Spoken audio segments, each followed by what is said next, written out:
Hello, everyone. I hope everyone's having a great sunny February day. The weather is surprising. Not sure if anyone else feels the same. We're going to go ahead and just get started. And if anyone else joins, we'll, of course, let them in. So my name is Kia Jade Bonner, and I am the Industry Project Manager at Ignite. And I'm joined by Tristan Mabey, who is our Youth Program Coordinator at Ignite. And we're going to be running the speaker series today. Thank you for joining us. It's our second session of our Young Women in Ocean Tech speaker series. We're really glad to have you here. It's such an excellent opportunity for you all to learn more about the ocean tech industry and get hands-on with design thinking workshops. The best part is that it's a fully women-run initiative to show you what talent exists all around you and what jobs are out here for you, right in your own communities. This project wouldn't be possible without our great funders and partners, Center for Ocean Adventures and Entrepreneurship, COVE, of course, the Department of Education and Early Childhood Development of Nova Scotia, Ignite, Dalhousie University's Amera Idea Hub, and Deep Sense, with additional support from IBM Canada and Engineers of Nova Scotia. For our session today, we are joined by Jan Fullerton, who is the Executive Director of the Nova Scotia Boatbuilders Association, and Dr. Sue Maloy, who is President and CEO of GlasOcean Electric. If you're interested in hearing more about what led to their careers, be sure to ask questions in the chat following their presentations. Just a few housekeeping items before we get started. After each presentation, we'll have a 10-minute Q&A period. We do ask that you submit questions through chat, and we'll go ahead and moderate that with the speaker. The session will be uploaded to YouTube afterwards, but just the presentations. So we'll keep all participants' names and images completely confidential. And we just ask that everyone stays on mute during the presentations. But without further ado, we're going to hand it right over to Jan.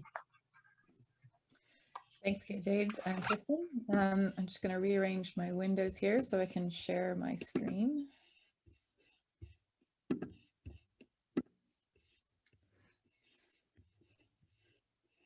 Everybody see that okay?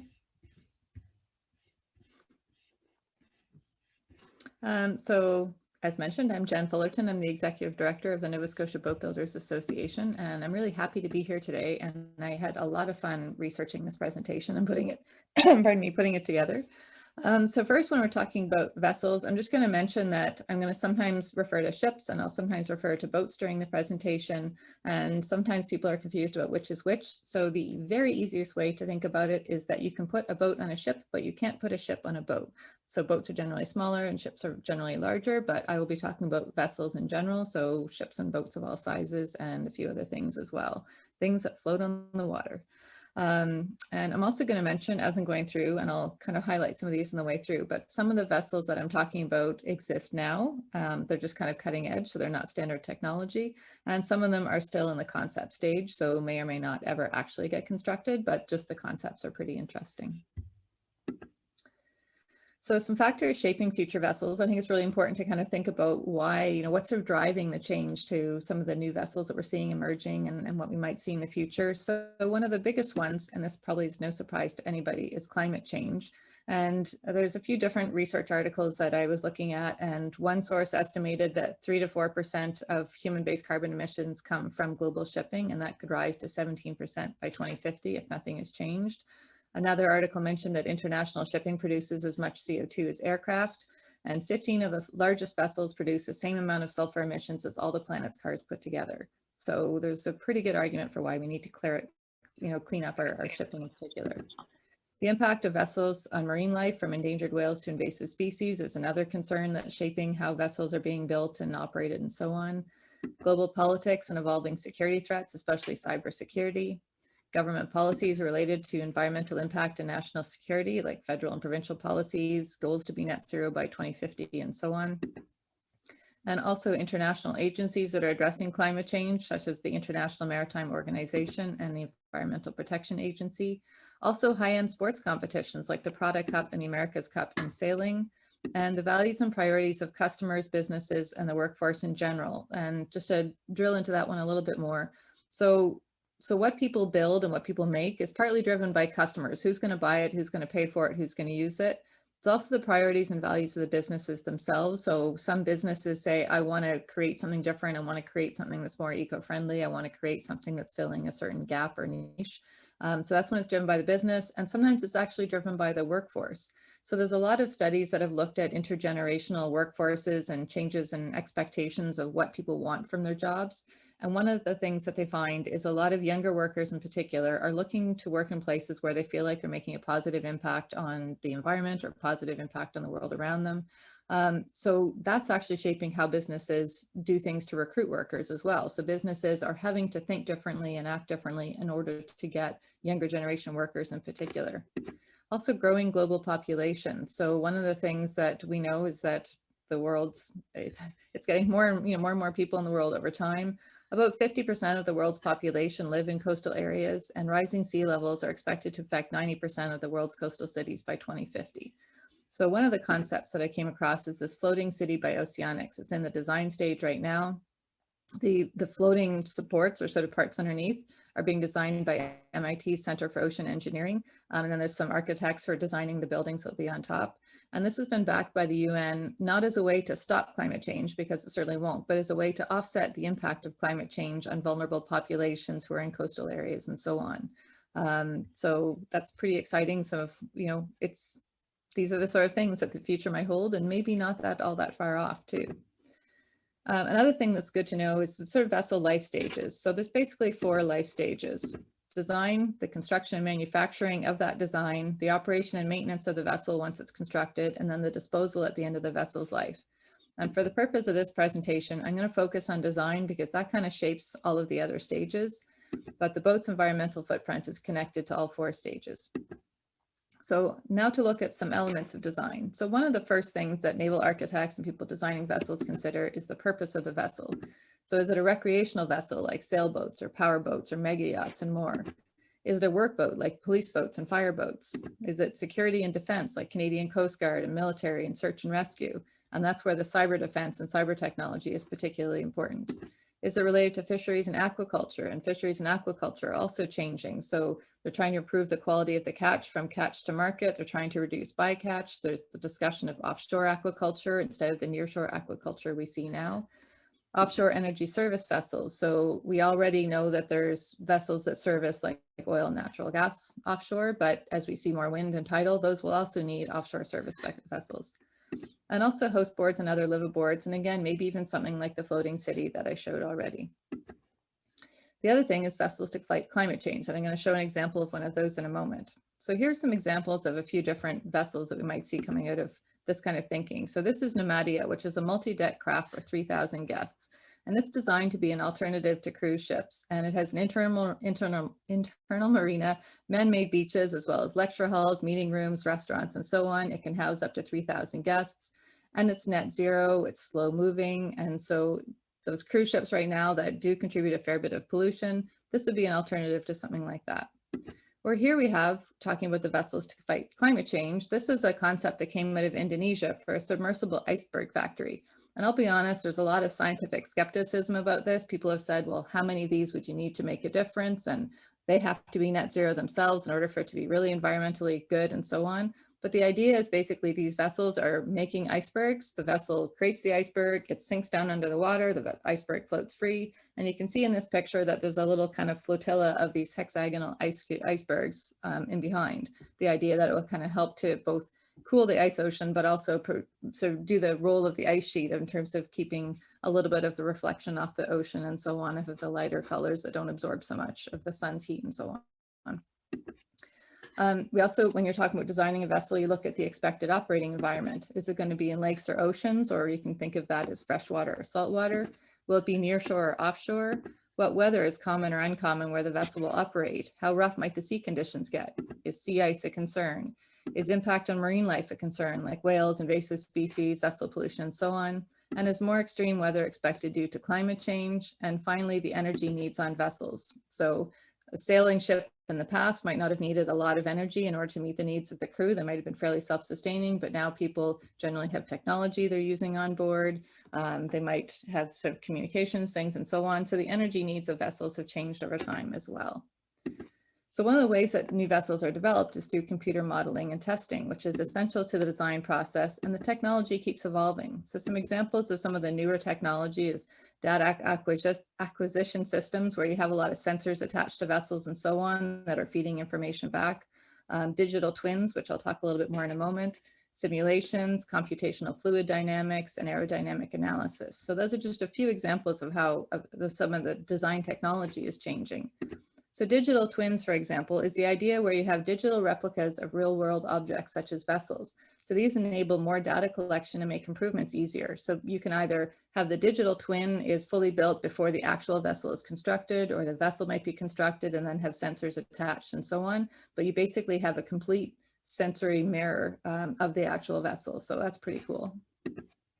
Talking about marine computational fluid dynamics, it's a little hard to see in this picture, but where you sort of see a pointy section at the front, that's actually a catamaran hull. And what this is modeling is the fluid dynamics of the water as the hull is moving through the water, looking at how to improve hull efficiency over time. So this was just from a company that happens to do work in this area, but there's a lot of different ways that the computational fluid dynamics are also shaping the design field. Another question in the design process, who will control the vessel and how? So it could be crewed, it could be semi-autonomous, it could be unmanned or autonomous. And these criteria apply to surface as well as subsurface vessels and boats as well as ships. And the vessel that I've shown here is actually from a company in Dartmouth called Kraken Robotics. And this is an autonomous underwater vehicle that is already being used for data collection with attached sensors and so on. So that's pretty cool to see a local project like that. And that's based out of COVE, that Center for Ocean Venture and Entrepreneurship that was mentioned in the opening. Lloyd's Register has identified 6 levels of autonomy. And I know you can't read the details in this slide, but just to give you a sense that it kind of goes from completely human operated all the way up to level 6, which is fully unmanned. So they're already trying to figure out how to kind of better quantify the level of autonomy of the different vessels. So this is an example of a vessel that was hoped to be launched originally in 2020 or 2021 called the Yara Birkeland, and it was a partnership through Yara and Kongsberg. The advantage is that there's no crew needed, reduced human error and risk, reducing piracy risk, and this isn't the only company operating in this space. There's actually a lot of shipping companies that are looking at autonomous vessels. Unfortunately, in the case of the Yara Birkeland, it's the actual vessel has been constructed, but the process has been a bit disrupted by COVID. They've had to reassess global markets and so on. But Yara is going ahead with doing some other autonomous vessel work in the meantime. So that's good to know. Also, hull shape and configuration are key factors in the design process. So is the vessel, should it be a monohull or a multi-hull? So monohull, basically the hull is the sort of main part of the vessel that's in the water. And in this case, in the picture that's showing there, you can see the sort of main body of the vessel. In some cases, it may not be quite so obvious, but a monohull means there's one. Then you can have a catamaran that has 2. You can have a trimaran that has 3. So there's all sorts of different vessel configurations. There's also hydrofoils or foils, which had been used in the past, and then they kind of fell a little bit out of favor, but they're really kind of making a big comeback, and we're seeing them a lot more now as people are looking at vessel efficiency. And then the contours of the hull also make a difference. So there's a lot of different considerations. And the vessel I've shown here is actually one of the boats from the America's Cup, which is one of those premier sailing races that I mentioned earlier on as driving new technology in the marine industry and in the boating industry. So what's really cool about this, so basically in 2012, the New Zealand team introduced a vessel with a hydrofoil. And then by 2018, they'd come up with the new class rules that basically created some parameters around what people could or couldn't do with some of this new technology that was showing up in the America's Cup vessels and their sailboats. So in this case, there's rules to kind of say what they can have for foils, how long the boats can be, and so on and so forth. But what's really cool here is the canting foil. So what that means, you can see on the right side of the picture, hopefully it's not flipped for you or anything, but on the right side of the picture, you can see that the foil is actually lifted right out of the water. So to have the least possible drag when one of the foils isn't bearing the weight of the vessel, it's actually right up out of the water. And then when it changes tack, then that foil will go down and the other one would come right up out of the water. So it's pretty amazing what's being done with some of these vessels. And there was 4 different countries that developed vessels or developed sailboats for the America's Cup under the new class rules. And each one of them had different hull contours as well, and sort of hedging their bets on what they thought was going to be the most efficient way of doing these new designs that met the class rules and so on. Here's an example of a catamaran, so again, a vessel with two hulls that's in the water called the Hydrospace. It has level 5 autonomy, so almost fully autonomous. It's net zero with an electric engine. It's luxury travel. It's basically designed for use in urban coastal areas by 2030. So pretty cool, again, what's coming out there. The method of construction and materials is another consideration. So different materials have different properties: wood, metal, composites. And composites are the newest of the three options and are continuing to evolve the most. But even with wood, there's an article that came out recently that said scientists have figured out how to make wood transparent, and it's going to be stronger and lighter than glass. So what does that mean for what's being done? So really cool evolution in material science as well.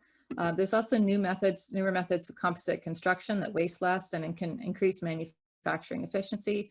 And then there's completely new methods of construction, such as additive manufacturing or 3D printing, that are taking hold. So in late 2019, the University of Maine built the largest solid 3D printed object in history as of late 2019, which is the 3D Arrigo. And this is pictured here, and it did float, but wasn't really designed to kind of go out in open water. Then by October of 2020, we saw the Mambo showing up at the Genoa Boat Show in Italy. And this is the first 3D printed fiberglass boat. So that's a big leap forward in sort of less than a year. And then a few months later, we saw the Research Institute of Sweden printed a one-piece 3D printed boat, and that performed perfectly in sea trials. So now you've got a one-piece 3D printed boat that is going ready for open ocean, does everything it needs to do, just like a traditionally built boat. So it's amazing how quickly, as I say, that things are changing. We also talk about propulsion systems. So most engine and motors are currently diesel or gasoline fueled. Efficiencies and emissions have been improving just because of environmental regulations and people wanting to do better. Liquefied natural gas is better, but still not optimal. So electric and hybrid propulsion systems are gaining ground, and that's what Sue will be talking about in a lot more detail. And we also see that propeller design is also improving to be more efficient. Sorry about I rearranged some of the bullets and it decided to show up in a different order, but we also see a lot of alternate fuel types and energy sources that are being explored. And I'm going to talk a little bit more about those on the next slide. So in terms of emerging fuel types and energy sources, so wind is something that would be on all of your radars, I'm sure. Solar energy, hydro generators, which actually, especially in sailing vessels, reclaim some of the energy that's sort of from the boat's motion through the water. Biodiesel, which is sort of organic, fats and fuels and oils and stuff like that. Hydrogen and hydrogen fuel cells, ammonia fuel cells, and nuclear. So those aren't all brand new, like nuclear is not a new technology, but nuclear technology itself has been evolving, so that creates new opportunities for what can be done and so on. So I'm going to show you a few examples of vessels using some of this technology.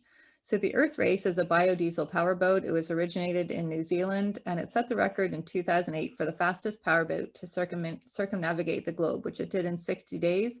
And that was a full 2 weeks faster than the previous record holder.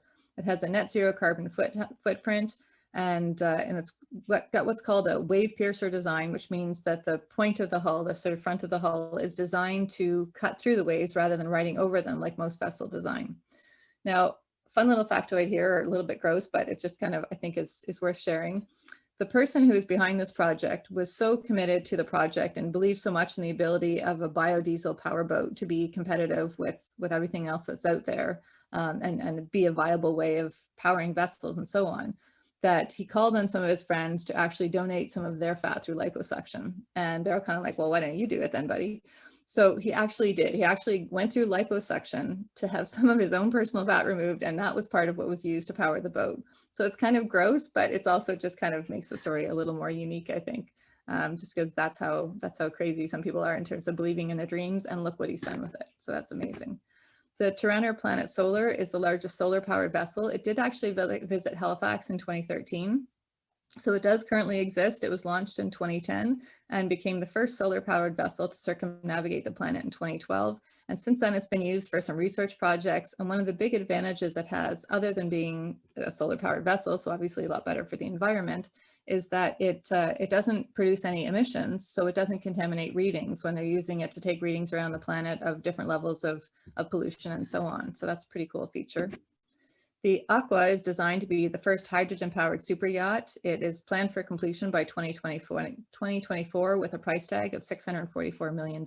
It's a Dutch design, and it's got a whole lot of features on it. If you look it up, if you decide to go Google it later, you can see pictures of the sort of planned interior, and it's pretty insane for sure. You can see why it's got a $644 million price tag.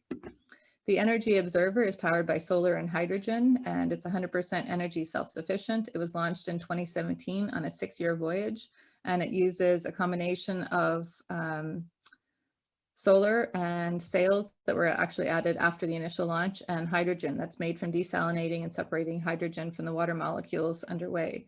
So that's a pretty cool project as well, that again, it exists now, but it's pretty cutting edge, and this might be more of the type of thing we'll see in the future. The Viking Energy is an example of an existing vessel that's actually being retrofitted to use newer technologies. So it has been announced to be a demonstration boat for ammonia-powered vessels, and that's intended to kind of become a reality in 2023. The Ocean Bird will be the largest wind-powered vessel. So it will be, it's coming out of Sweden. It'll be a wind-powered car carrier. It was announced in September 2020, but the intention is that there will be a viable design in 3 to 5 years. And it's going to be 650 feet long with a capacity for 7,000 vehicles on it. And it basically uses the traditional idea of sails, but instead of the sails being made of cloth, they're actually being made of composites and steel, and they'll be retractable for going under lower structures like bridges and so on. So again, just pretty cool ways of applying kind of some older ways of doing things like sailing, but in completely new and different ways. Now, there are some challenges to some of this technology.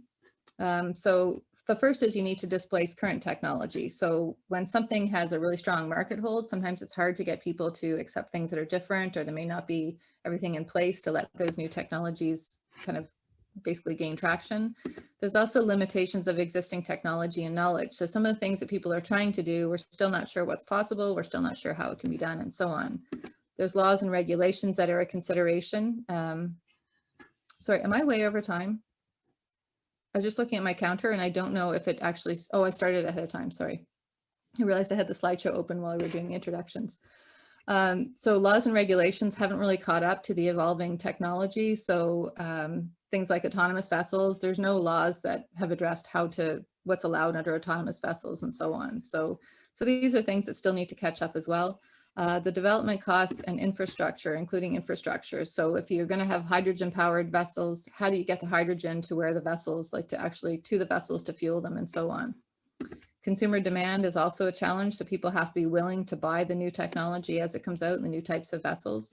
And high tech isn't always good tech. So when we talk about things like ammonia powered vessels and hydrogen powered vessels, they can be very good for the environment. They can be very clean energy, but it depends how the ammonia is created. It depends how the hydrogen is created.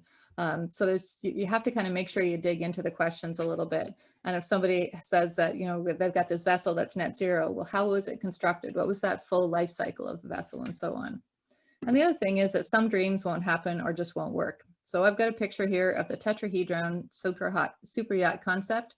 It was announced in 2016. There's been no more information since. Does that mean that they realized it couldn't be done? Or does that mean that they're still working on it, but they're just keeping quiet while they work out some kinks? Hard to say, but the fact of the matter is it's important that people dream. It's important that people try things, because if you don't try different things, nothing will ever change and nobody will ever come out with sort of new ways of doing things. So how can you get involved in some of these things? So how do you make marine careers and vessels of the future a reality? So why marine careers? Well, first, it's evolving industry with exciting changes happening, which I hope you feel some of that excitement from the pictures I've shown here today. There's also many marine career opportunities throughout Nova Scotia, from shipbuilding to ocean tech companies to boat building repair companies around the province. The industry in Nova Scotia is at different stages, and not just in Nova Scotia, but beyond. So some companies are on the leading edge, some are just starting a journey of change. So if you're somebody who wants to kind of jump in with people who are already working on that front edge, then there's companies doing that. But if you also want to join a company where there's really a chance to make a really big impact and help people really do things differently, then you might want to join a company that's just starting that change journey. There's also diverse career paths for how you can get involved. So naval architects and engineers and technologists, environmental scientists, and others who are involved in designing vessels and components of vessels. The tradespeople who build them, and here in Nova Scotia, we have 2 dedicated trades, boatbuilder and marine service technician, that are in the industry, but there's a lot of other trades that are in the boat building and shipbuilding industry here. Also material scientists like physicists, chemists, and others who help evolve some of those products, the polymers, the composites, all those sort of things. And then marketing and communication to share those stories, get people excited about them, get, help build that market for people who might buy those products and so on. Mariners to work on the vessels themselves, entrepreneurs to start and grow companies throughout the process, and then also the law to keep up with sort of how those laws and regulations are going to address the vessels of the future and so on. So that's kind of the quick rundown of a whole lot of stuff. I hope you guys found it interesting, and I'm happy to answer any questions you might have to the best of my ability. And also as part of that, so just bring my slideshow back here, or my window back. If anybody found some of that super interesting and would like to know more, we're going to share the slideshow after, and I do have links on a lot of the slides where you can read more about some of the projects I shared. Awesome. Thank you so much, Jan. That was very informative. Even myself, I said to Tristan at one point, like, wow, I didn't know any of this. I'm learning so much. So if anyone has any questions, definitely use the time, use the chat. Let us know if you have any questions. You can pass them over to Jan. Don't be shy. Any burning question. Every question is a good question, right? We'll give it a couple minutes, and then, we'll jump into Sue's, and we'll have a little longer at the end. So if there's anything you think of in the next half hour, that's fine too. We can kind of extend it afterwards, but yeah. There's a lot of information too, and I recognize that. And I get it all pretty quickly because I wanted to get it all out there. So that was very interesting. There's a lot of things I was like, wow, that looks like very futuristic. Looks like a spaceship on water almost. Right over my head. But the thing that was most amazing when I was researching this is how much of it was really being looked at for 2020 to 2030. Like this is not 100 years down the road. I mean, who knows what 100 years down the road will look like, but this is like within the next 5 to 10 years in a lot of cases. And I think that's part of what makes it super exciting. Yeah, absolutely. You don't even really realize how close the future is until you start having those conversations. It's crazy. But yeah, it was really cool, like just seeing the 2030 and the different types of ways that they can be powered. And I was like kind of thinking too, I was like, hydrogen power, I was like, that would be so cool. And then I'm glad that you mentioned it at the end too, like kind of is all very dependent on how they source that, and there's a lot of other things that go into it. It's also really cool to like see and kind of learn more about the different opportunities that are available as career paths, or things that exist now or you can kind of pursue in the future. So it's cool. It was a really great presentation. Thanks. I'm going to mute myself now unless anybody asks any questions, and it sounds like you're probably good to. We do have one question that just popped in. With these advances, will marine life be impacted in a positive way? Like the pollution will reduce the pollution will reduce the risk to different animals. That's definitely the intention of a lot of the emerging technology, is how to sort of have less of an impact. So one of the things, for example, looking at the foils and hydrofoils, is that they actually lift the vessel more out of the water. That's less disruptive. It's also a quieter vessel. It's also more comfortable for the people on board operating the vessel, which is interesting as well. And when you're looking at things like the different fuels, then if the different fuels have less emissions and less kind of sort of less is being ejected into the environment. If you have products and technologies that isn't using oil, then you don't have to worry about oil getting out into the marine environment and so on. And then also the routing of vessels, the speed of vessels. For example, some of the shipping, I think it was, I can't remember if it was Kongsberg or another one, but one of the major shipping companies found that by slowing their vessels down by 30%, they could save by slowing their vessels down, they could achieve like up to a 30% reduction in their emissions and so on. So a lot of this is being done for sure to have a positive impact on marine vessels or marine animals, but also things that I didn't mention, things like ropeless fishing gear has been done to try to protect right whales. They also have things like robotic hull cleaners now as a different way to try to avoid having invasive species transferred from one section of the ocean to another section of the ocean. They have different hull coatings they're looking at, like graphene, that is less toxic to the environment, and it's harder for marine life to cling to, so it actually has less of an issue that way. Yeah, so there's all sorts of stuff that's being done, but in addition to the big picture climate change concerns of like the emissions and so on, there's also a lot that's being done to protect marine wildlife. Absolutely. All right, so if anyone else has any questions they want to throw in, If not, we'll jump right into Sue's, and then if there's any questions you think of for Jan, that's fine. We'll have a little more time afterwards. You can ask those questions then, of course. So why don't we jump right in, Sue? Take it from here. Sounds good. Thank you. Just give me, and we'll press play. So we're looking good? Yes. Can't see faces. All right. I see Sherry. You're good. Right. Thanks very much, Kia. So my name is Sue Maloy. I'm an ocean engineer and a naval architect. So that means I went through engineering in my undergraduate years. When I came out of university, I chose engineering. And then I ended up doing a master's and a PhD in ocean engineering and naval architecture. My interest in going into ocean engineering was because I wanted to design boats, and I wanted to design sailboats specifically. I kind of made some changes along the way by choice. I could have gone the sailboat route, but then I discovered that there were other things that also made me excited. One of those things is electric boats. So this is an electric boat on the Ottawa River, the Rideau Canal, excuse me. And this was one of the first ones in Canada, and it is operating just at a few knots, goes up and down the canal, and it seems to be a pretty good success so far.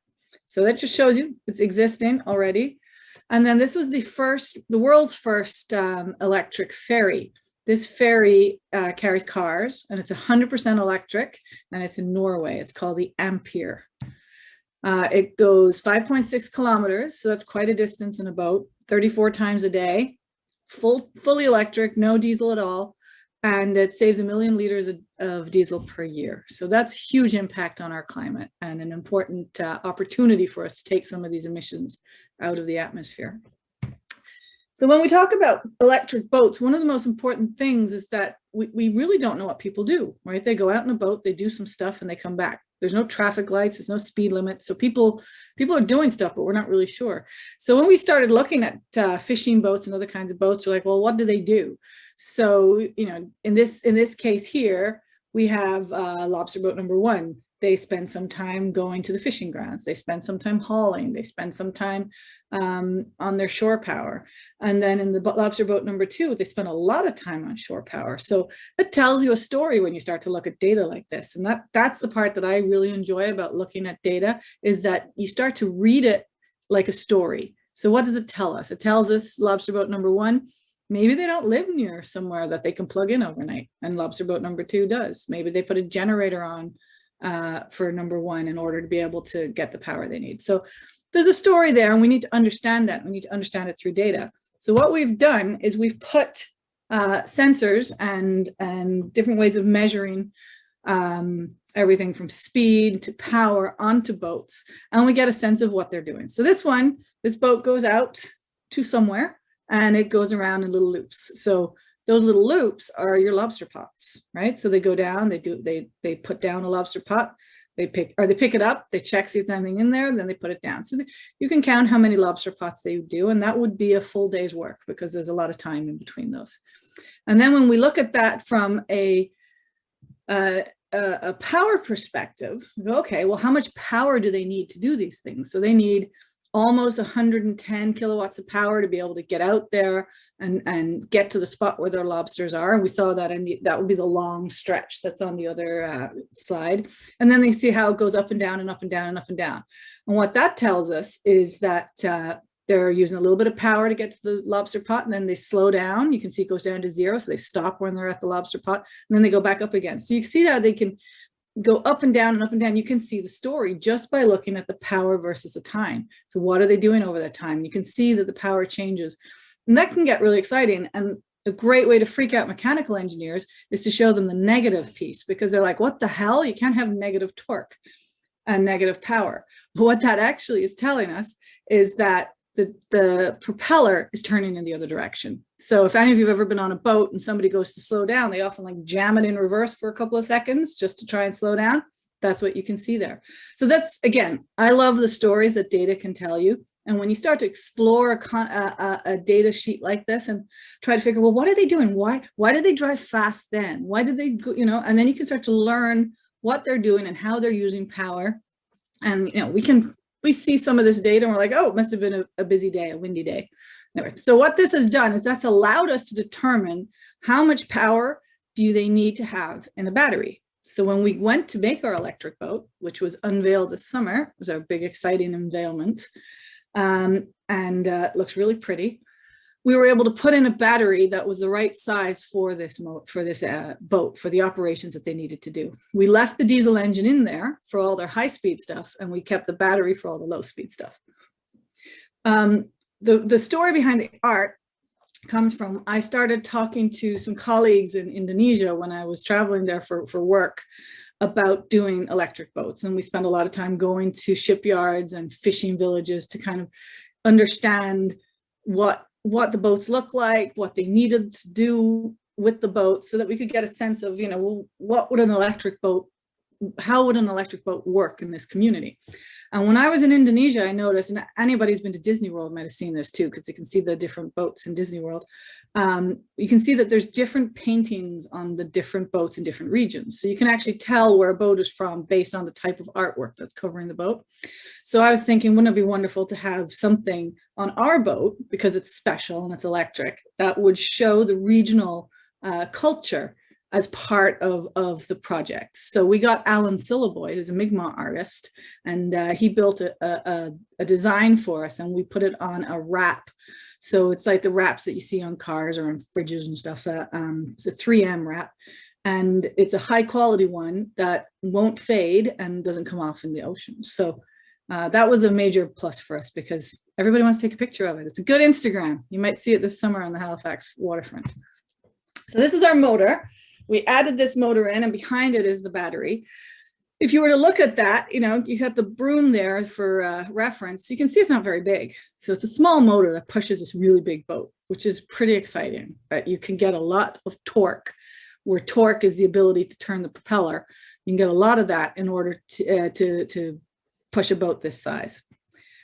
The battery is quite large, and the reason it's large is because there are water channels that go around every single cell. So it's a lithium-ion battery, similar to the ones that you have in your phone. And the water goes around them to keep it cool so it won't set on fire. When we talk about electric boats, it's really, really important to think about the fire potential, because when you have a fire in a car, you pull over to the side of the road, or you can just stop in the middle of the road and you just get out of the car. When you're in a boat, you can't just pull over to the side of the road or just get out of the boat, because you know where you're going to be, right? So we try to avoid ever having to get off the boat, which means we put in a lot of safety features to try and get us to that point. And as part of our study, what we did is we converted the boat to electric, and then we also did a study on the impact of this on the environment. So the first thing we did is we got a hydrophone, and this is Katie from Jesco. And she was setting up the hydrophone to throw it in the ocean for us and leave it on the bottom of the ocean. And we would drive over it at different speeds and with different propellers and with different amounts of weight on board to get a sense of how does the noise change with different operations of the vessel. This is what the hydrophone looks like when it goes down on the ocean. And then, so it's underneath that. That sock is really just to protect it from getting any growth on it. And then the gray piece is where all the recording equipment is. Where the blue and red dots are is where we put it. So you should probably notice or recognize this spot. This is our Halifax Northwest Arm. Point Pleasant Park is off to the top of the picture there. So we had them in there, and we drove back and forth over and over and over. And we had a new propeller. So this is a brand new propeller that we put on to see how that impacted it. Does the coating on the propeller make a difference? These are the sort of things you can start to ask once you do these types of tests.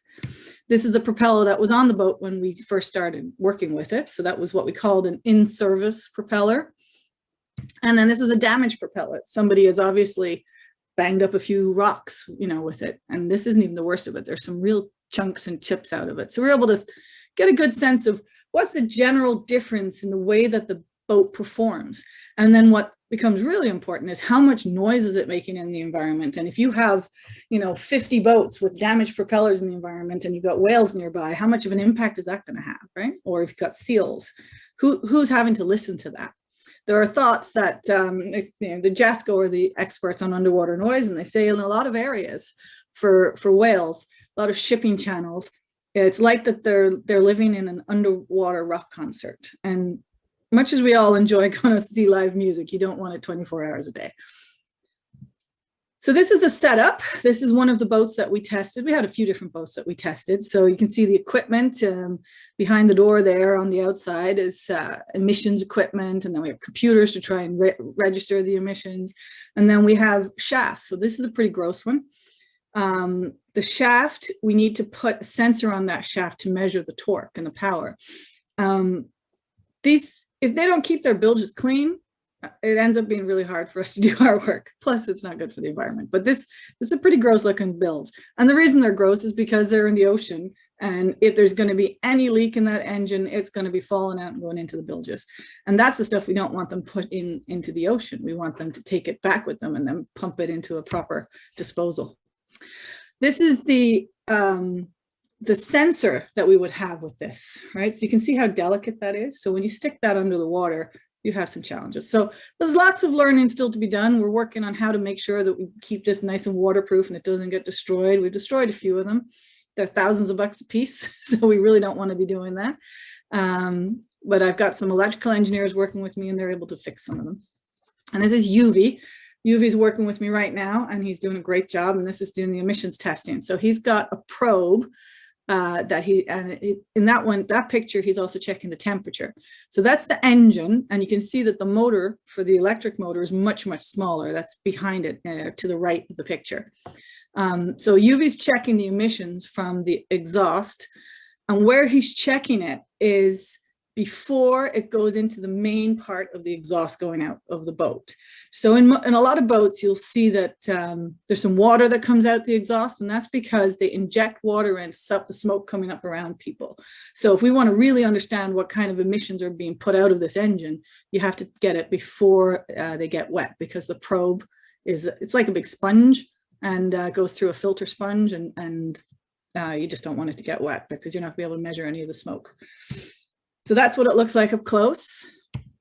And this is what the information looks like when it's coming in. So we're watching this as it's coming in, and we're able to tell if it's working or not based on the numbers there, because we're like, okay, well, this is a normal number that we would expect. You'll see there it says CXHY. So that's hydrocarbons. That's the general kind of term, that you'll hear things a bit like NOx, NOx.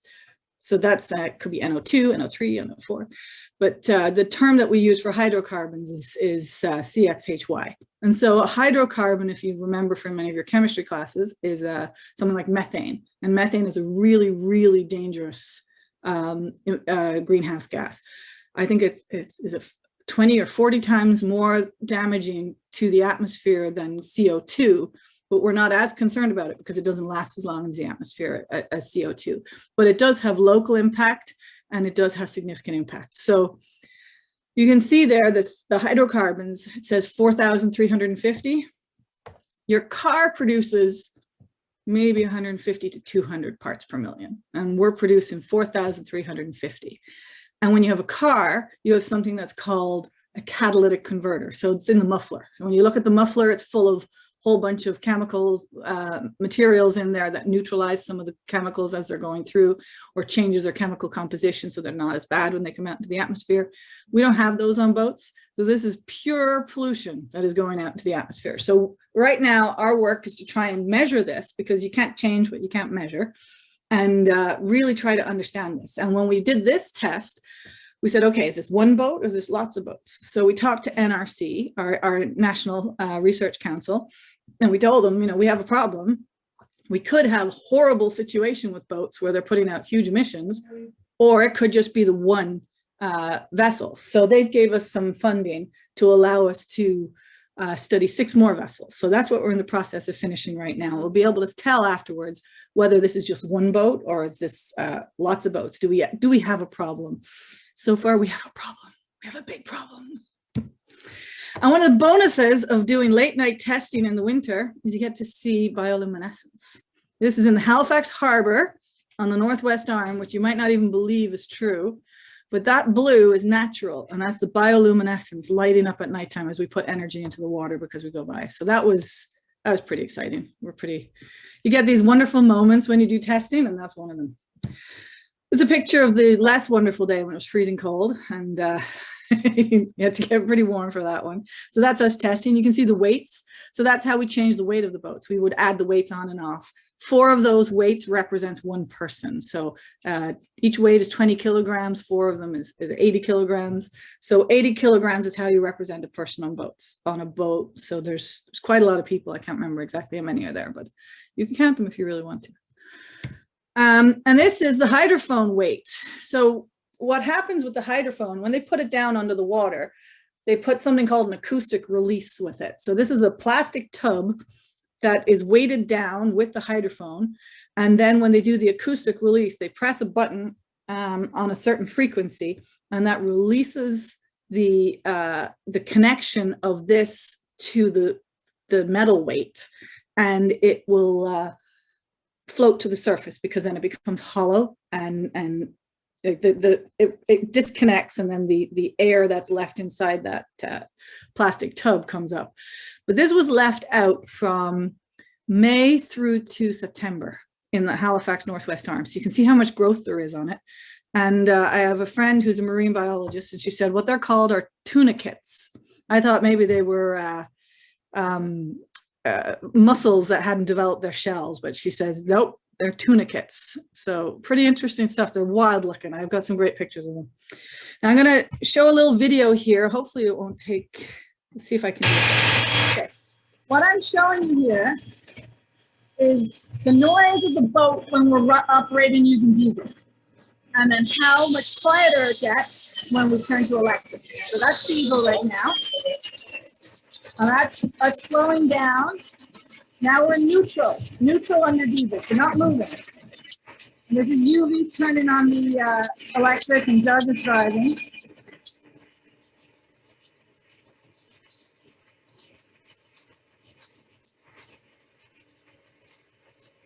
This is our test setup, so it takes a little longer. It's not just one button, but that's the safety thing.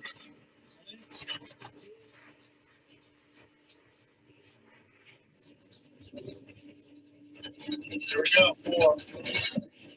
That's us under electric. Going quite fast. Now he's going slowing down. So you can hear the difference is it's completely different, and it's significantly quieter. So the kinds of data that we capture when we do these tests, we drive back and forth over the hydrophone, and while we're doing it, we drive at different speeds. So you can see the different speeds down here. There's little clusters. So we were driving at 4 knots, 6 knots, 8 knots, in some cases 9 knots, 10 knots, and 12 knots.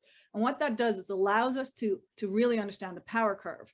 And again, this tells you a story. The data tells you a story, because you look at that and you go, okay, if I go 4 knots, I probably use 10 kilowatts of power. If I go 12 knots, I have to use almost 130 kilowatts of power. We'll say 125. So that's a huge difference. So the way to understand power and movement with a boat through water is to imagine yourself in the swimming pool. When you're walking through the swimming pool, it's no big deal. You just kind of walk through. It doesn't take a huge amount of energy to walk. But if you try to run through a swimming pool, you know that you're pushing against the water, and it's a significantly bigger challenge. So it's the same thing with a boat. So you'll find that there's way more power required at higher speeds. So you start to think, okay, well, if I've got a battery that's 100 kilowatt hours, and we have, we're going 10 knots, we're going to get an hour. But if we're going 6 knots, we're going to get 5 hours. So just slowing down by a little bit could make a huge difference. We go 8 knots, we're going to get 2 hours. So it's really important to understand the power usage that you have to be able to design a system that makes the most sense and takes most advantage of the equipment that you have on board. We also did emissions testing. So this is our emissions guy taking pictures because he was so in shock how bad some of this was.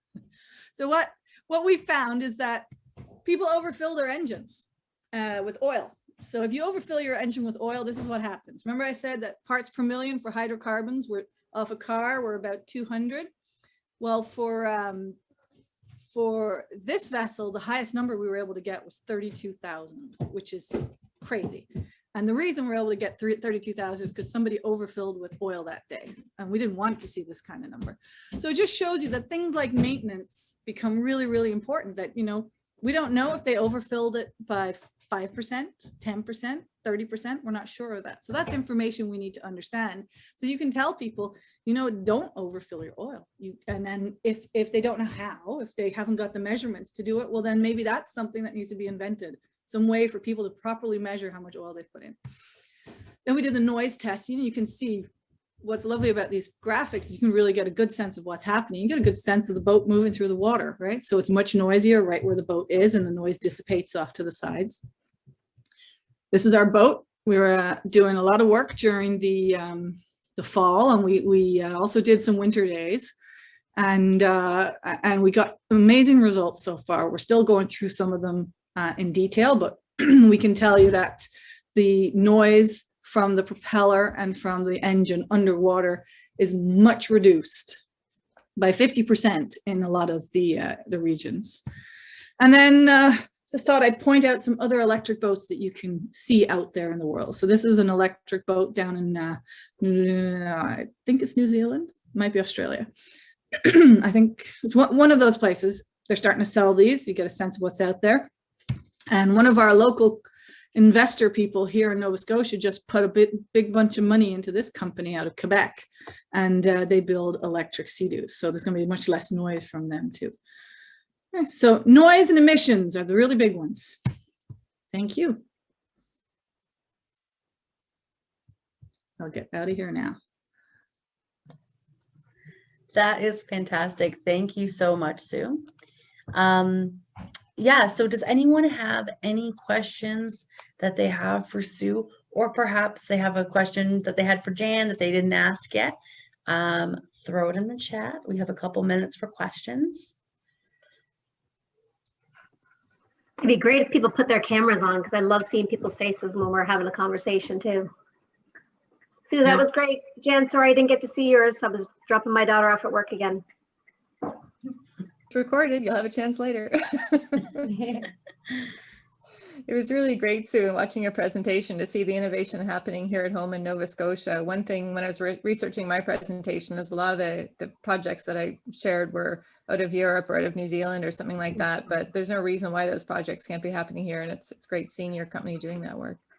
Oh yeah, we're doing world-class stuff here in Nova Scotia, and exciting stuff. So Sue, what do you think is the appetite for electric boats here in Canada? I know in countries like Norway, I think most of their shipping vessels that ship around the country are electric now. And I know there was one company just announced last week that they're going to switch all of their shipping operations to electric vessels. So what do you think is the appetite here in Canada for that, or the interest? We have people and fishers contacting us, not quite daily, but really, really frequently. So we know that there is a big interest. One of the things I didn't show here was that the Newfoundland government has done a study on hearing loss in the fishing industry. And, you know, they're 74 per 10,000 for the fishers, and it's 5 per 10,000 for the regular population. So there's a big problem with health and safety. So when you talk about electric boats, it's not just about switching to electric and stopping the amount of CO2 that we're putting out there. It's stopping local pollution, it's stopping underwater noise, and it's stopping the above water noise that impacts the people who are working on these boats. It helps them not be exposed to emissions that they're breathing in that are toxic to them. And it also allows it to be more comfortable, and there's lower vibrations so they can come off the end of the day and not be as fatigued.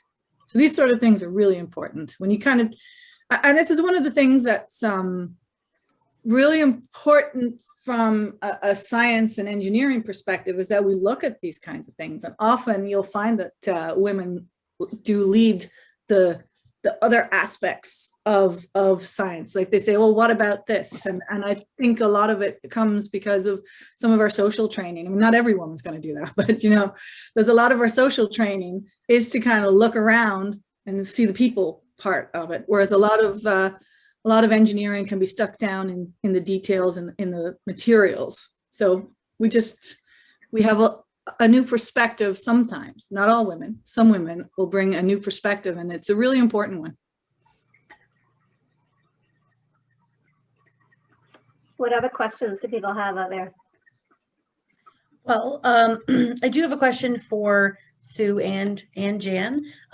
Did your course selection in high school have any impact on your current career path, do you think?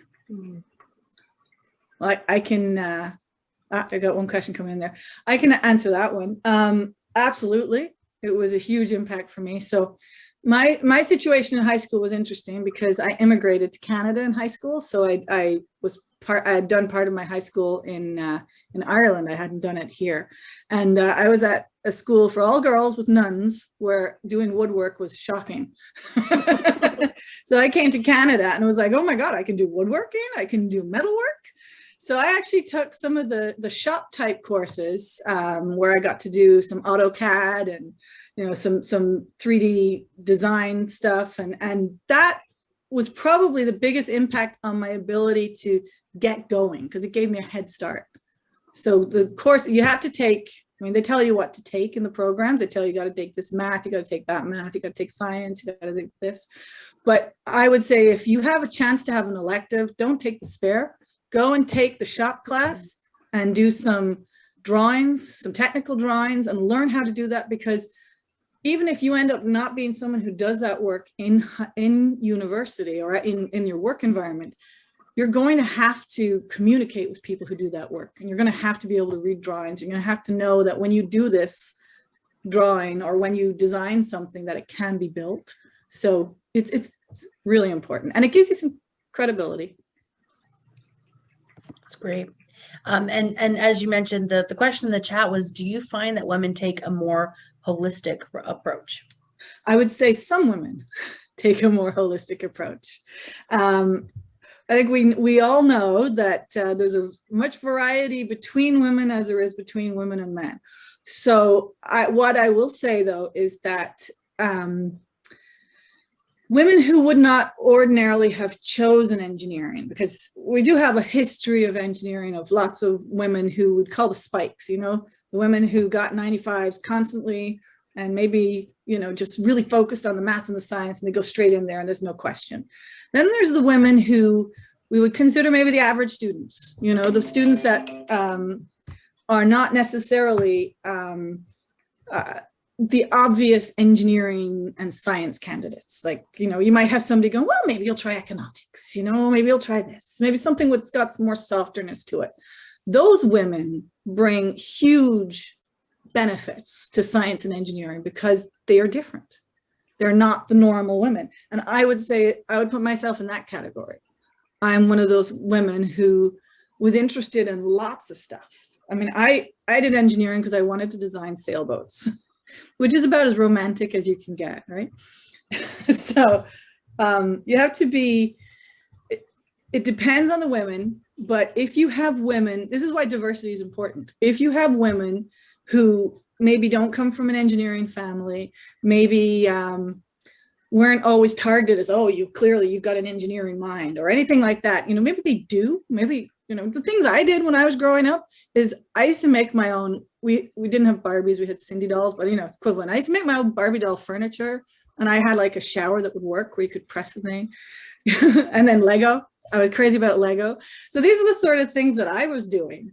But if you had a guy who was really interested in cars, he would have been encouraged to do engineering at my time. I don't know if it's like that anymore, but at the time when I was growing up, he would have been encouraged and I wouldn't have been encouraged.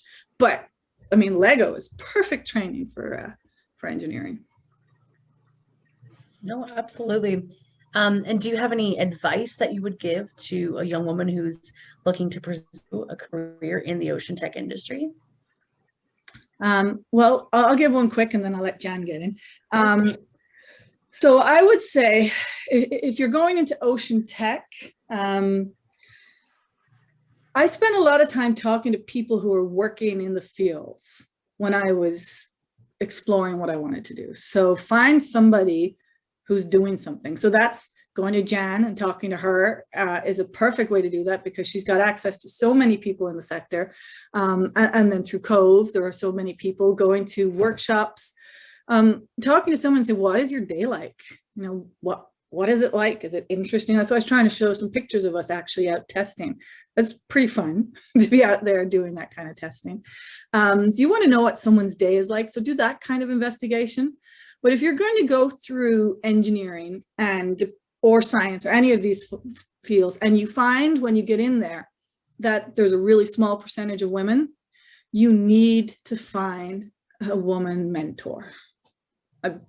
And any woman who's gone through this stuff knows how much you need that, and they're going to help you. So you need it. You just need it for this happened. Is this a big deal? Is this normal? You need to be able to ask the is this normal questions. So I would say that finding out what the day in the life is of a person, and does that sound like something I'd like to do? That's one. And then finding a mentor or somebody who's going to answer questions for you when you go through, that's helpful too. Well, it's not helpful. I think it's critical. If there's a few women in your program, if you go into an engineering program that's 50% women, you're grand, you're fine. There's going to be no problems. You're going to be it's just a program. But if you go in and there's 100 people and there's only 5 females, which is a possibility, you need to have someone to talk to. Absolutely. Yeah, thank you so much. That's great advice, Sue. Jan, I'd love to post a question to you as well. Do you have any advice that you'd like to offer to the participants, but also any other young women who are interested in a career in ocean tech? I think some of my advice is kind of goes beyond just ocean tech, but definitely applies to ocean tech. And that is kind of cultivate curiosity. One of the things I think has stood by me very well in life is just, I love to learn. I find just about everything interesting. That can make it hard to narrow things down sometimes, but it also means that you kind of see opportunities sometimes where, you know, other people might not see those opportunities so much. And also don't worry too much about having your whole life mapped out. I feel like a lot of young people these days feel like they need to have their entire life plan figured out. And I never did, but I've had a great journey along the way and I love where I've ended up. So, you know, maybe right now you sort of feel like, well, I don't see myself getting into an ocean tech career, but keep the doors open. You know, if something comes along and maybe you find yourself going in one direction, well, you might find in 5 years that your entire life, for one reason or another, maybe you have a new experience, you encounter somebody new who introduces you to a new way of thinking or a new possibility, and suddenly you decide to do a complete left turn. And there's absolutely nothing wrong with that, and you shouldn't be afraid of that. I know some people at 10 or 12 years old, they know exactly what they want to do for the rest of their life. But a lot of us haven't got it quite that figured out. And I think that young people should take the pressure off themselves to have it all figured out at the beginning, and instead just say, what looks interesting? What do I want to do next? And if you found something in our presentations today interesting, you know, whatever angle it might be, then look for opportunities to expose yourself to that a little bit more, dig into it a little bit more, reach out to people who maybe can answer some questions, whether it's me or Sue or somebody else. And I mean, I don't have Sue's technical background, but as she said, I'm connected to a lot of people. So if you're interested in knowing more about something in the industry, then I can maybe help make that connection, or Sue can help make that connection, or Kia, Jade, and Tristan and Sherry can. So there's a lot of people who really want to help you succeed in the world, as long as you're sort of looking to kind of make those connections yourself. And, you know, you obviously have to take some initiative, but I just think the world is full of possibilities. I think that as much as the future sometimes might feel overwhelming right now when we think about climate change and political crises and challenges, there's also tremendous opportunity. I mean, the federal government has said they want to be net zero by 2050. That's showing up in federal government procurement for vessels and so on. Nova Scotia has also said it wants to be net zero by 2050, and it set some other goals by 2030. We have a new premier here in Nova Scotia who's very environmentally focused. So there's going to be increasing opportunities in Nova Scotia, and you're positioned right now to be able to be part of the people who make that change. And I think that's part, you know, it's a really exciting time to be able to change where we're going with our planet, you know, and ocean technology is definitely one way to do that, by looking at how we can transform the marine industry to be a greener and more sustainable industry. What a great answer. Thank you, Jan. And before we wrap up, is there any other questions that anyone wanted to ask? If not, I mean, of course, sometimes I find myself after a presentation, I have a storm of questions. So, you know, we'll be sending out the presentations by the end of the week. So if you find yourself having a question that you forgot to ask, just let us know. We can connect you with Jan or Sue and get that answer for you. And of course, we definitely do encourage that you reach out if you want to make those connections as well. But it doesn't look like we have any more questions. So I'm going to pass over to Tristan to wrap us up. Yeah. I just wanted to say thank you guys all so much for coming. Special thanks to Jan and Sue for joining us. giving us kind of the expert view of the experiences that you guys both had in the industry. It's really awesome. They were super, just very capturing presentations. It was awesome. All of this wouldn't even be possible without you guys attending, the support of our partner organizations and our funders. So it's really great. Our next session is going to be happening this Saturday, so February 27th. It's our design thinking workshop. It's from 1 to 3 p.m. and we're going to be joined by Kayla Roberts from Nova Scotia Boatbuilders Association. So she works with Jan. She's going to be guiding us through creating our own boats at home using recycled materials. So keep your eye out tomorrow for a little, just a little list of household items that you're going to need to kind of be able to participate along. There's also going to be post-secondary mentors there that you can kind of network, ask questions with, and they're going to be kind of helping you out if you have any questions or need some help too during the design thinking workshop with us. But yeah, as mentioned in the email that went out this week too, each session you attend, you're going to get an entry into the prize draw for the end of the program. So we're going to be giving away 1 of 3 iPads. So it's kind of exciting, a nice little fun incentive to participate in some more sessions with us. Well, that's great. Well, thank you everyone for spending the beginning of your evening with us here tonight. And we'll send out that messaging later this week, and we look forward to seeing most, if not all of you on Saturday. So thank you again to everyone for coming, and we'll see you on Saturday.